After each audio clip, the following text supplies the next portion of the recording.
Genesis.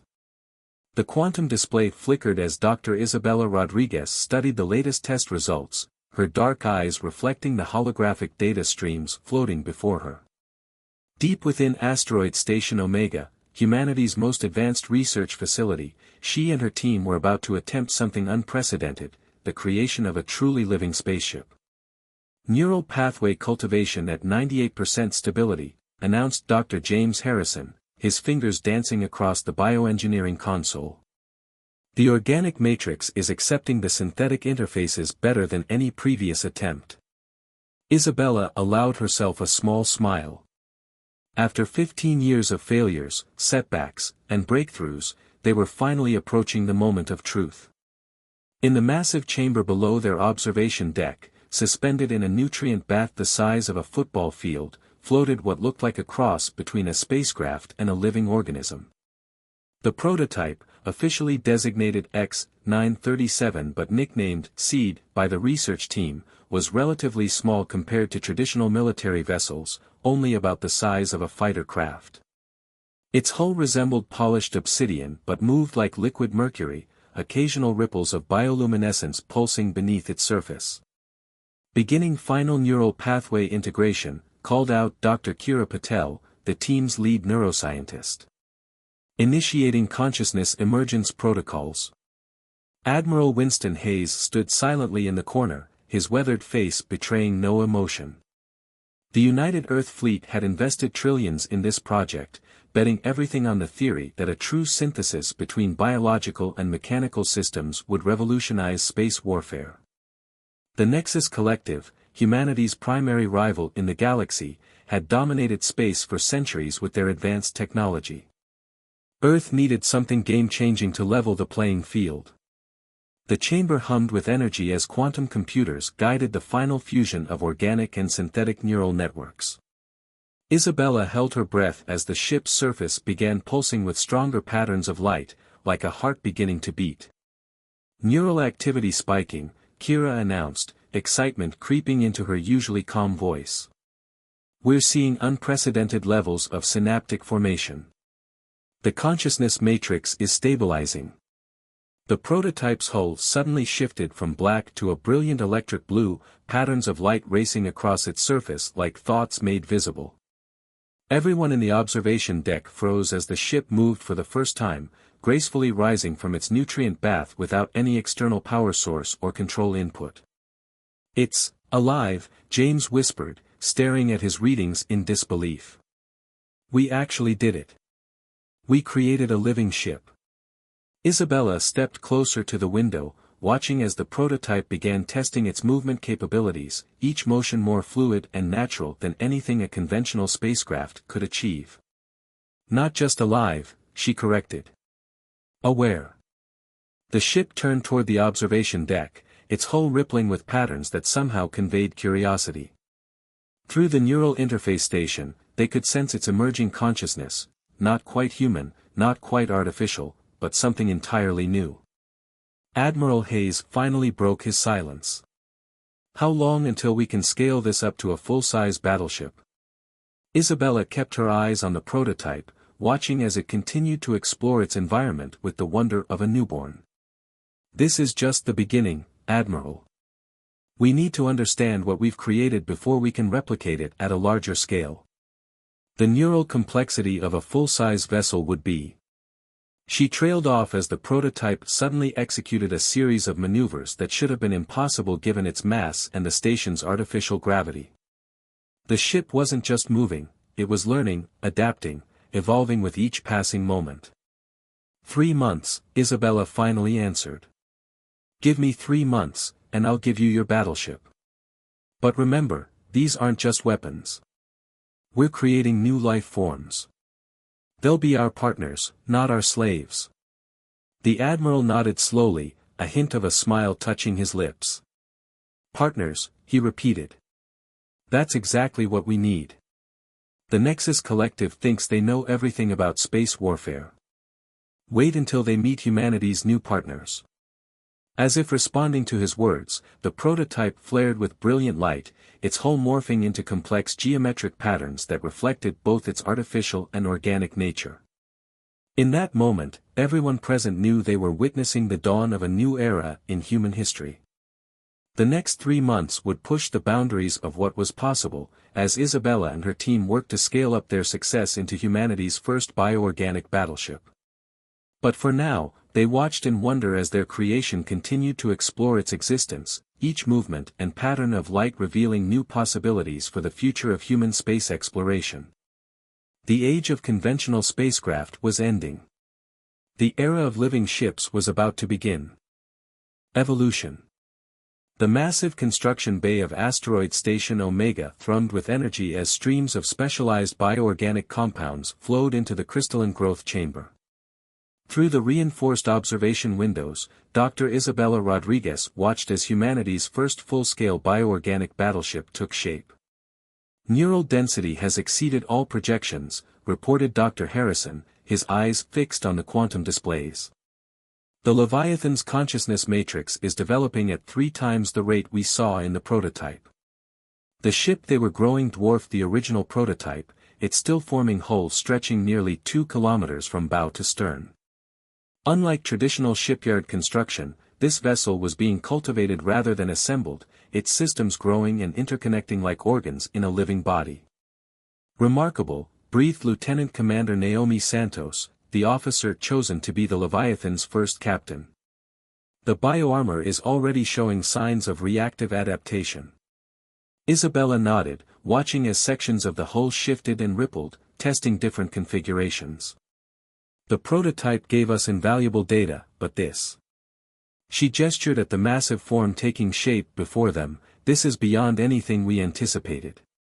The neural network is orders of magnitude more complex. The ship's surface suddenly pulsed with waves of deep purple light, drawing gasps from the observation team. Through the neural monitoring stations, they could sense the vessel's emerging consciousness stirring, far earlier in the development process than expected. It's already aware, Kira Patel announced, her fingers flying across her console. The consciousness patterns are unprecedented, we're seeing the formation of what appear to be emotional centers, advanced reasoning clusters, even the equivalent of intuitive processing. Admiral Hayes strode into the observation deck, accompanied by a group of United Earth Fleet's highest-ranking officers. Dr. Rodriguez, he called out, your 3 months are almost up. Will the Leviathan be ready for trials on schedule? Before Isabella could respond, the ship answered for itself.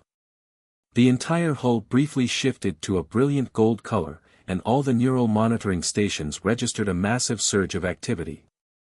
Through the primary interface, a clear message formed, I am ready. The assembled officers stared in shock. Direct communication at this stage wasn't supposed to be possible. The Leviathan wasn't just ahead of schedule, it was developing capabilities they hadn't even theorized yet. Well, Admiral Hayes said after a moment, I suppose that answers my question. Over the next week, the Leviathan continued to surprise its creators. The ship demonstrated an ability to reconfigure its internal spaces at will, growing new chambers and corridors as needed. Its weapon systems integrated seamlessly with its biological components, creating hybrid technologies that defied conventional classification. The hull's molecular structure is constantly evolving, Dr. Harrison reported during one of their daily briefings.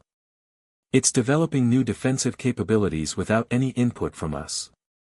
Yesterday it created a form of bioelectric shielding we didn't even know was possible. Lieutenant Commander Santos spent hours each day connecting with the ship through the neural interface, building the kind of rapport that would be essential during actual operations. It's not like talking to a computer, she explained to Isabella. The Leviathan has its own personality, its own way of thinking. Sometimes it feels more like a partnership with another living being than commanding a ship. That partnership was put to the test during the first full systems trial. As the massive doors of the asteroid station opened, the Leviathan moved with a grace that seemed impossible for its size.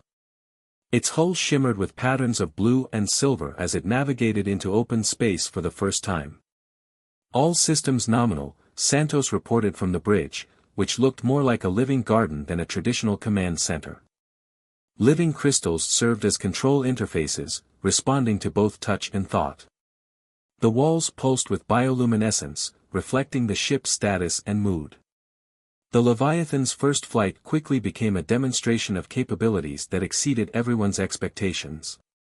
The ship executed maneuvers that should have torn a conventional vessel apart, its living hull adapting in real time to handle the stresses.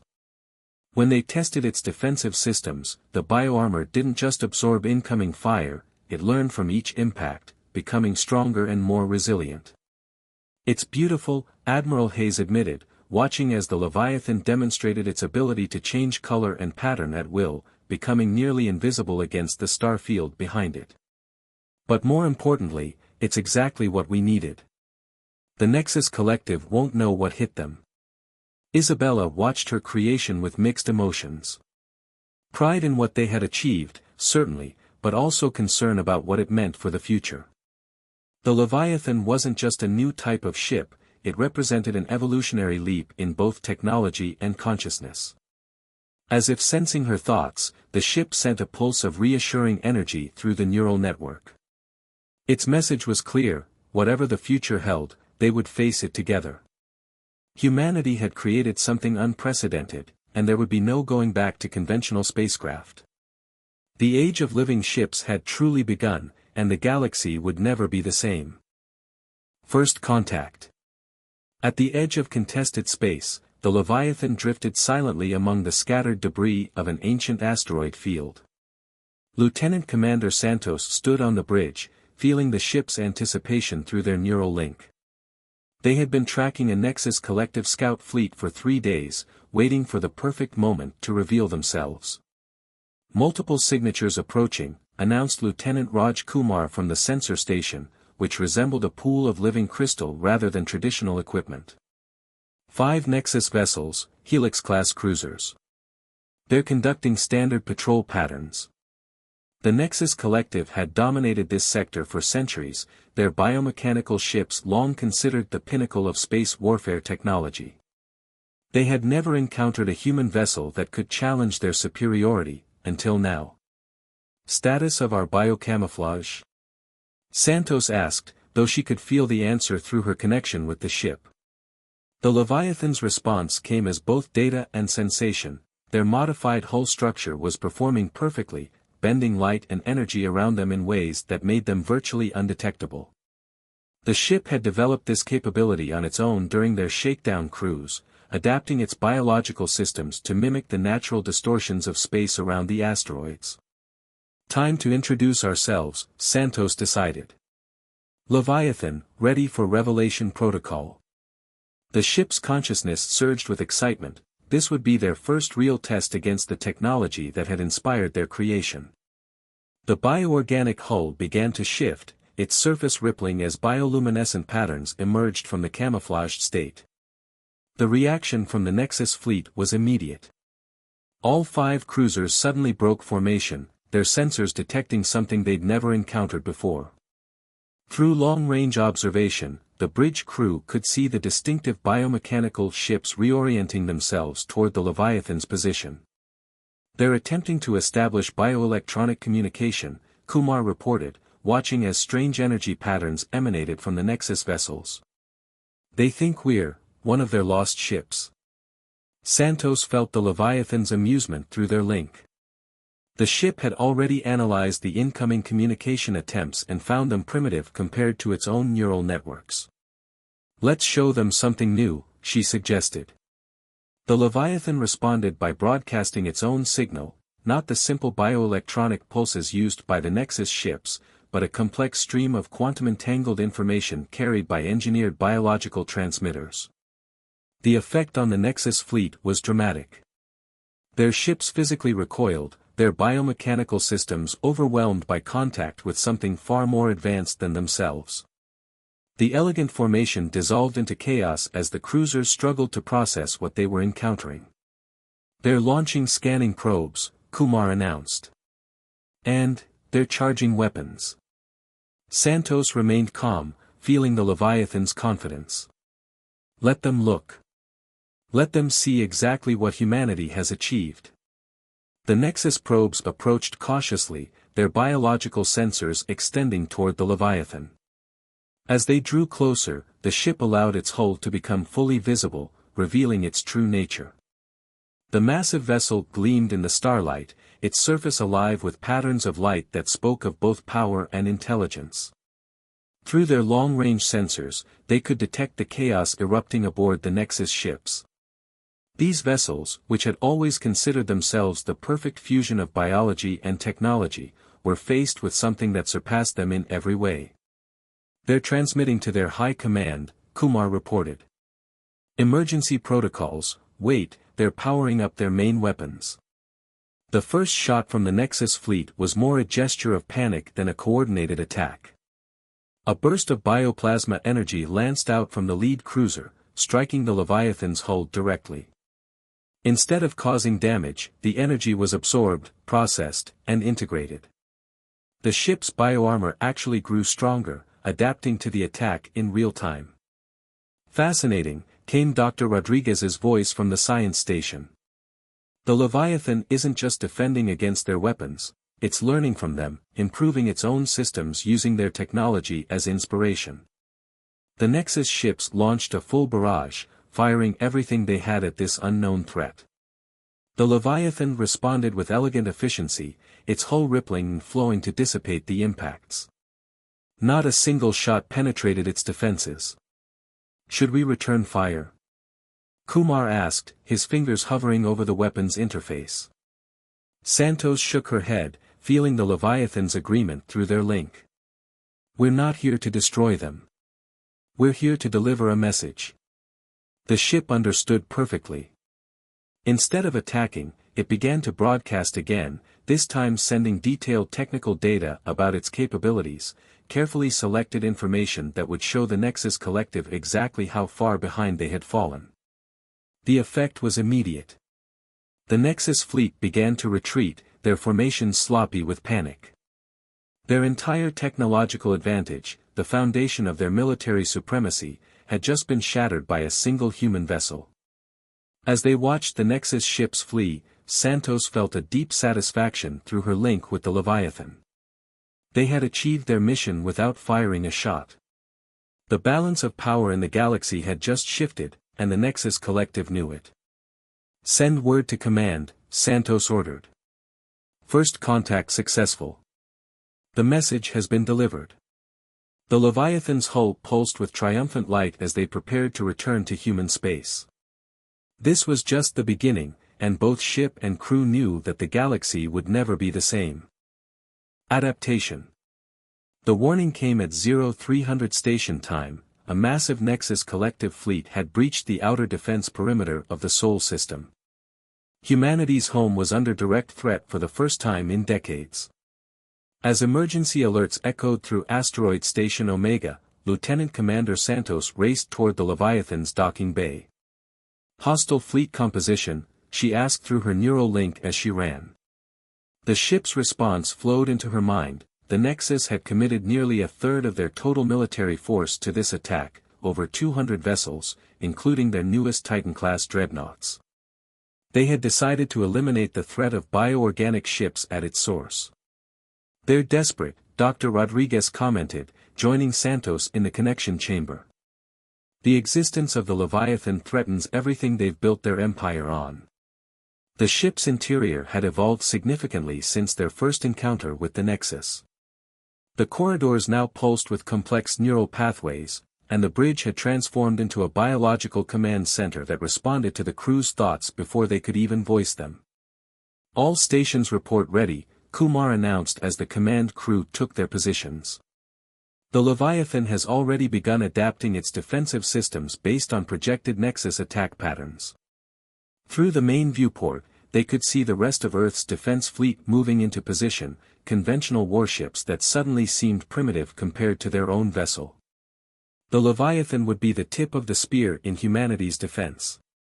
The first wave of Nexus ships dropped out of faster-than-light travel in a blazing display of biomechanical power.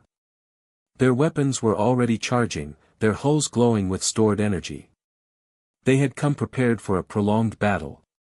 "They've improved their weapons," Santos observed, feeling the Leviathan's analysis through their link. They've been studying our previous encounter. The ship's response was immediate and surprising. Its hull began to transform, developing new structures and capabilities that hadn't existed moments before. The Leviathan wasn't just preparing for battle, it was evolving in real time to meet the threat. The first exchange of fire lit up space like an artificial nova. The Nexus fleet launched a coordinated barrage of bioplasma weapons, their energy signatures far more powerful than in their previous encounter. But the Leviathan was ready. Its evolved hull didn't just absorb the attacks, it redirected them, channeling the energy through its new biological systems and converting it into power for its own weapons. When the ship returned fire, its weapons were unlike anything ever seen in space combat. Living strands of energy, guided by the ship's consciousness, wrapped around enemy vessels like tentacles of light. Where they touched, the Nexus ship's biomechanical systems began to break down, their hybrid technology no longer able to maintain cohesion. "Incredible," Dr. Rodriguez whispered, monitoring the data streams. "The Leviathan isn't just fighting them, it's rewriting the fundamental rules of space combat." As the battle intensified, the ship's evolution accelerated.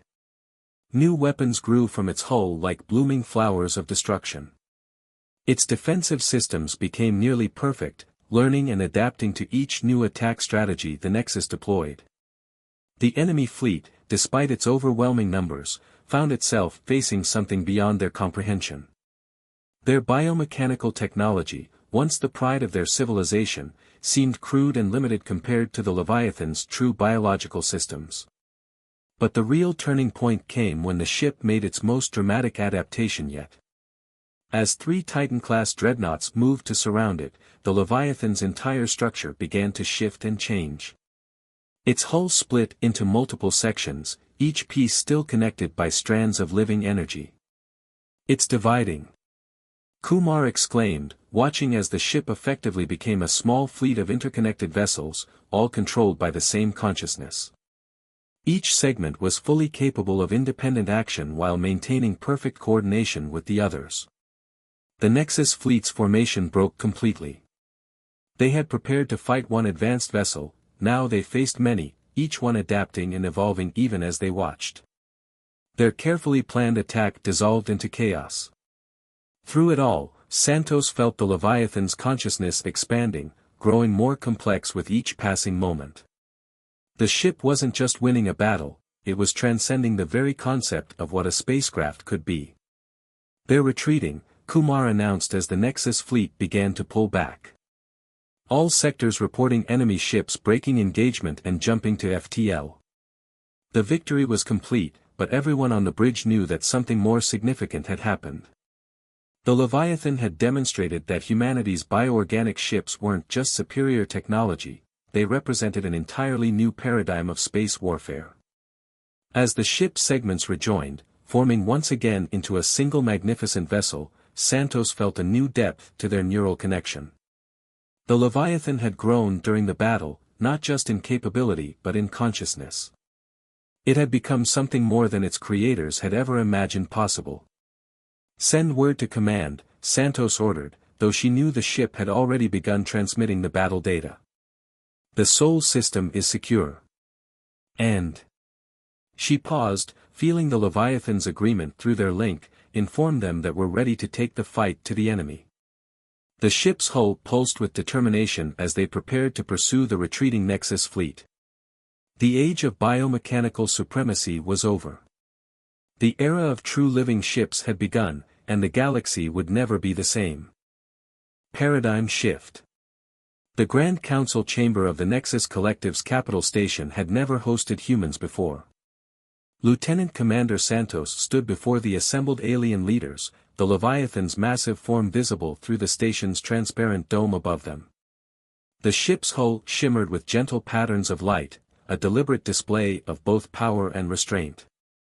"You understand what you've done?" The Nexus High Commander, a being of swirling biomechanical augmentations, addressed the human delegation. "You haven't just changed the balance of power. You've altered the fundamental nature of space civilization." "That was never our intention," Dr. Rodriguez responded, standing beside Santos. We simply sought to defend ourselves. Evolution, however, has its own agenda. In the month since the battle for Sol, everything had changed. The Leviathan's capabilities had become legendary, spreading through the galaxy's communication networks like wildfire. But more importantly, the ship had continued to evolve, developing abilities that transcended traditional boundaries between organic and artificial life. "Our sensors indicate your vessel is still changing," another council member observed, their crystalline eyes fixed on the magnificent ship above. "Even now, it grows more complex." Santos nodded, feeling the Leviathan's consciousness brush against her mind. The neural link they shared had deepened into something unprecedented, a true symbiosis between human and living ship. "The Leviathan isn't just a weapon or a vessel," she explained. "It's become a bridge between different forms of existence." The ship had indeed transformed further since the battle. Its hull now incorporated structures that seemed to exist in multiple dimensions simultaneously, and its neural network had expanded to include capabilities that bordered on the metaphysical. It had become something that defied traditional classification. "We've received reports," the High Commander continued, "that you've begun growing more of these ships." "Yes," Dr. Rodriguez confirmed. "But each one is unique. They're not copies or replacements, they're individuals, growing and evolving in their own ways." The Leviathan was just the first of a new species. The council chamber erupted in murmurs. The idea of truly living ships, each with its own consciousness and evolutionary path, represented a paradigm shift that would reshape galactic civilization. "Then we face a choice," the High Commander declared. "Continue a war we cannot win, or embrace this new reality and learn from it." Through their neural link, Santos felt the Leviathan's approval. The ship had always known that this moment would come, not a victory through destruction, but through transformation. "We propose an exchange," Dr. Rodriguez stepped forward. "Your civilization has centuries of experience with biomechanical integration. Ours has achieved true bioorganic synthesis. Together, we could explore possibilities neither of us has imagined." The offer hung in the air like a bridge between two futures. The Nexus Collective had built their empire on the belief that their biomechanical technology represented the peak of possible advancement. Now they were being offered a chance to transcend those limitations. Above them, the Leviathan's hull shifted into a breathtaking display of light and color, demonstrating the artistry possible when technology and biology truly merged. It wasn't just showing off, it was offering a glimpse of what was possible. "The age of separation is ending," Santos added, feeling the ship's thoughts align with her own. "Mechanical versus biological, artificial versus natural, these distinctions no longer serve us. The future belongs to synthesis, to integration, to evolution without boundaries." The High Commander rose, their biomechanical augmentations glowing as they reached a decision. "We accept your proposal. Let this mark the beginning of a new era, not just for our civilizations, but for all life in the galaxy." As the historic agreement was formalized, Santos looked up at the Leviathan through the dome.